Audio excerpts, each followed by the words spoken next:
Studies.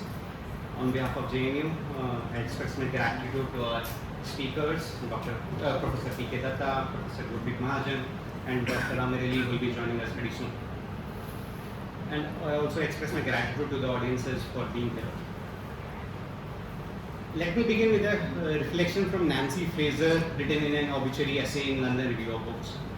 She writes, and I quote, "The legitimation crisis, as theorized by Habermas, had the great merit of grounding my generation's shift to post-materialist values in the structural institutional transformation of capitalist society. But two of its principal theses did not ring true. I was convinced neither that a political crisis of legitimation had displaced an economic crisis of accumulation, nor that democratic citizens should replace oppressed subalterns as the primary agents of transformation." It continues, "I turned elsewhere, to Gramsci on hegemony and counter-hegemony, to Althusser on ideology, to feminist theorists on social reproduction, to eco-Marxists on capital's natures, to Rosa Luxemburg and W.E.B. Du Bois, I hope I pronounce it right, on racialized imperialism, to Edward Said and Rashid Khalidi on secular colonialism, to Karl Polanyi on fictitious commodification and social struggle, to David Harvey on neoliberalism, and to Marx on logic of capital. And yet I felt that Habermas was somehow with me at every step." Unquote. These remarks by Nancy Fraser capture something essential about Habermas. Even where he is contested, revised, or left behind, he remains an unavoidable interlocutor. Now, to move on from this reflection to a brief intellectual biography of the German philosopher, it's useful to recount the account offered by Matthew Spector in his intellectual biography of Habermas. According to Spector, Nazi post-war Nazi Germany, or rather reconstruction of West Germany, is the period when he really comes of age. Habermas first came to prominence with a scathing review of Martin Heidegger. This intervention drew attention of Theodor Adorno, who brought him into the orbit of Frankfurt School. But this reassociation with the important center of Western Marxism soon ended in a telling rupture. Max Horkheimer, at this time a de facto Cold War intellectual, had a falling out with Habermas, who viewed Habermas with suspicion and even characterized him as dangerous Marxist.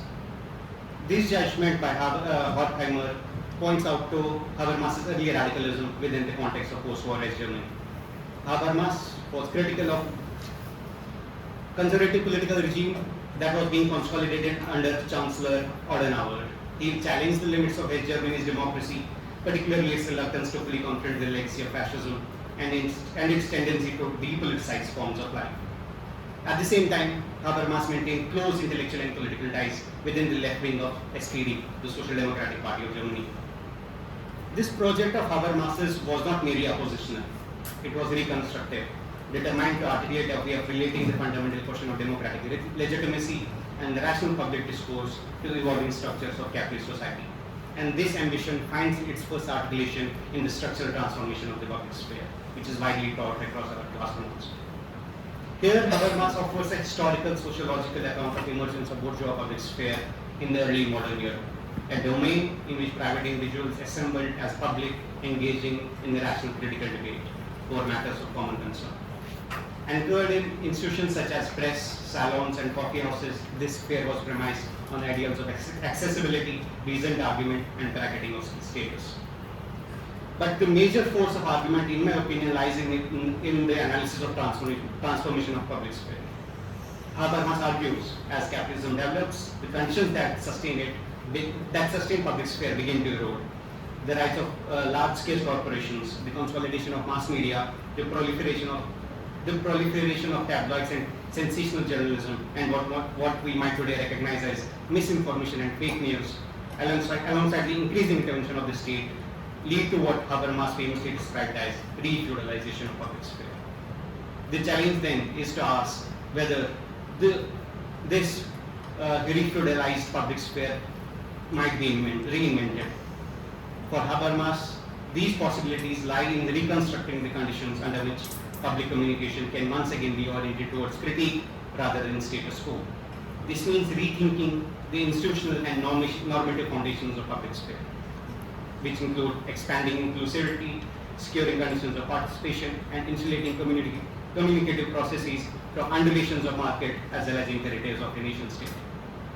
If Habermas's project was to ground democratic life in the promise of an inclusive public sphere, the question today is whether that promise can still be realized under contemporary capitalism, or, as the Marxists have long argued, we are confronted with a system that issues checks it cannot cash.